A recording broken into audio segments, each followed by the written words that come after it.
Time. Might start us off with the first question. We'll go from there, right? hmm Ed, if the American dream is dead, who or what killed it? Well, the American dream actually was a very short dream, if you stop to think about it. Remember, America emerged from a deep depression. There was no dream talked about before the depression. The only dream was to have a piece of land. People were just moving into cities. Cities were not pleasant places. So the cities were the American nightmare up until the end of the Second World War. And the reason for that was the nation was going through a transition. The American dream arose post-war because the United States had a lot of land, a lot of money, and a lot of technology. And all three were used to produce something that was quite fascinating. It's called the suburb. And the suburbs were on very cheap land because as the farms disappeared, the farmers sold the land at relatively low prices, and housing technologies had changed enormously. So you could build a house, and I remember the days when I was in high school where people were building a whole house in a matter of a week, an entire house in a week. And that house was composed of pre-built packaged products. They were called stick-built, but most of the stuff was actually built on the ground and then erected. And once you built that house, the government was providing a road, and that road led to the city, and the city had factories. So the American dream was made of three components. One, the suburb. Two, the road. And three, the factory. And all three are disappearing now. The roads are very difficult to drive on. We've seen recently those roads flooded, tornadoes and things striking them and them being washed away. And in New Orleans, I saw them washed away entirely. Look around American cities. Go by train between Washington, D.C. and Philadelphia, and mile after mile of dead factory space. That's gone. And the suburbs that used to be anchored by these great malls and great places like J.C. Penney's and so forth, they're shut, wiped out. So as the economy fell apart, the dream fell apart. And that's in economic terms. There's a spiritual terms too. I'm sure you want to talk about it. Well, let's look at most Americans' experience, let's say, of the American dream. For most Americans, it was that the man with a high school education could find himself a job, one of those factory jobs that would support a wife who stayed home, 2.4 kids, white picket fence. And maybe for immigrants, it was the story of the land of opportunity, streets paved with gold for those willing to work hard enough for it. Would that be fair to say? That would be very fair to say. Remember, this dream was relatively cheap, and people forget that. These housing prices that we're experiencing now are very new. You could buy a house, a very gigantic house, in the 60s in the United States for $100,000, and you need 5 families to move in with you. That's how cheap it was. The other thing was the job was steady. If you went to work for whatever company, J.C. Penney or wherever, you were signing up for life. You were part of that firm forever. So that caused stability. Some moms stayed at home. More than 50% stayed at home. But many could pick up a little extra work at the school or something else. So the dream was real. There's a white picket fence, the whole works. What facilitated all this is something the United States did, and Canada and a few other nations did, was provided federal home loan mortgages. You could borrow money from a bank guaranteed by the federal government, which meant that you could get a very low interest rate for 30 years. So you knew what your payment was going to be for 30 years at a low interest rate. And if you were a veteran, as I was, it was even lower. And so this covered a huge swath of the American population who got these great loans at low interest rates. But there was one little problem. Blacks didn't have equal access to the same suburbs or the same loans. But even so, blacks had loans, and there were all black and Hispanic suburbs too. I grew up in one in San Bernardino, California. So everyone was part of this dream. And then lastly, Grandma and Grandpa didn't have to live with you anymore. There was Social Security, another government benefit. So the United States was socializing very rapidly. And there was county health care. Most counties in the United States, that's a division of government between the state and the local government, operated hospitals and health care facilities. This isn't because the United States wanted to do something kind to people. It was simply that after the war, we had tuberculosis, polio, and these diseases that were hitting the nation. And public health was the best way to remedy them. But public health was also a very good thing for American citizens.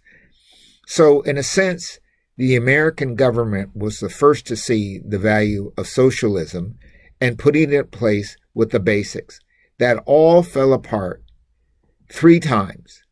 The first time it fell apart was with the first industrial declines in the 60s. They started in the 50s, but you really started them gathering steam in the 60s, and Detroit went up in smoke. The blacks there were rioting, but the whites were angry too, and in the 70s. Then you started the steel factories closing in the 70s and 80s. And so you had this conflagration of people destroying their cities and destroying their income and their lives. And then the second revolution, which started in the 80s, was the pension plans disappearing. Many people had fixed benefits from their supposed pensions. But when the factories started falling apart, the factories actually used their pension money to bail the company out. So people's pensions left, and the only thing they had left was Social Security. And thank God that's still around. But over half of Americans today who are over 65 are below the poverty line and barely have enough to eat. And if it weren't for Meals on Wheels and charity, they wouldn't be even getting enough to eat at all. So this American dream came fast and it went fast, and it is now over. Many people think the average American must be on $100,000 to $150,000 a year. The average American's only on about $50,000 to $55,000 a year, and it is not enough anymore. Looking at the job situation now, we saw those jobs disappearing in the industrial sectors. In the 1950s, colleges probably little more than breeding grounds for socialists and limp-wristed academics. Nowadays, though, a college degree is practically mandatory for any of those well-paying jobs, those jobs that you mentioned right there, Ed. And only a tiny, tiny sliver of the overall new jobs being created do not require a college degree. Now, it may not necessarily be a bad thing, but the American college system, designed as a profit-making system, is that the failure here because the college education has become both mandatory and almost impossibly expensive? Yes, and I think there's a combination here. When I went to university, the universities didn't attempt to provide job training. They taught you literature and history and art and music and that sort of thing. So when you went to the job, you met a person who was like you. They had literature and music and art in their background, and the real work was done by the workforce. But now, all of a sudden, the worker has a technical degree, and that technical degree allows them to do the kind of thing. So the brain and the hand have come together. You have to have a college degree now because your brain and hand have to work together. To run this station, you have to use your hands and know how to manipulate these things. You don't need a college degree for that. But you have to go on air, and you have to know things. Content is king. So that combination, and in marketing and all these fields, content is king, knowledge content. So the United States went through one of these things before, a total revolution in industrial base after the Civil War. There were riots in the streets, and the unions came out of that and the like. We're going through another revolution, and that revolution is splitting people on the basis of their backgrounds. And those backgrounds don't necessarily mean you're rich. You don't get rich anymore by having a college education. You may be able to make it and only have 2 jobs. Many Americans have 2 or 3 jobs, and they have college educations. But the college education, because the human resource base isn't needed to produce the product, and it can be produced by someone elsewhere. For example, many people around the world are shopping globally for their staff assistants. So if you want somebody to type something, it's not somebody next door to you or in front of you. They may be 2 or 3 continents away.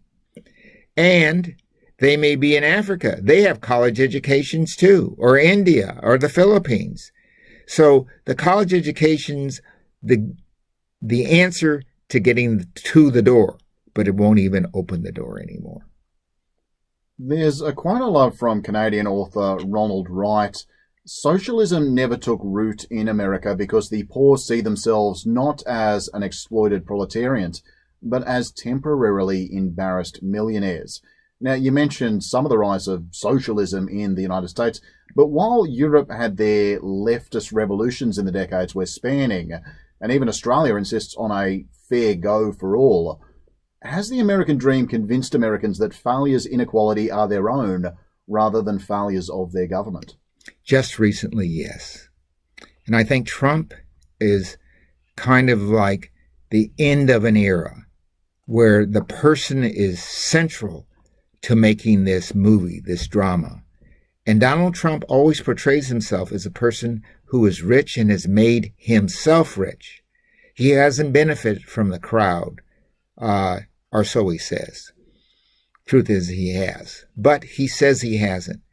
All the movies in America, John Wayne, all these people, Horatio Alger, they made it on their own.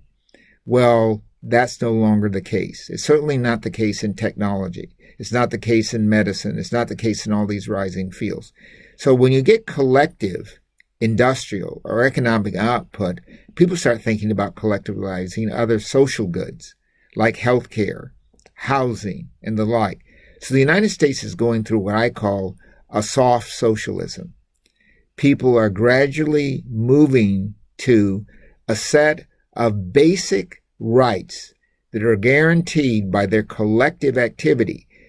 Here in Australia, collective activity means the government, but it doesn't mean that in the United States.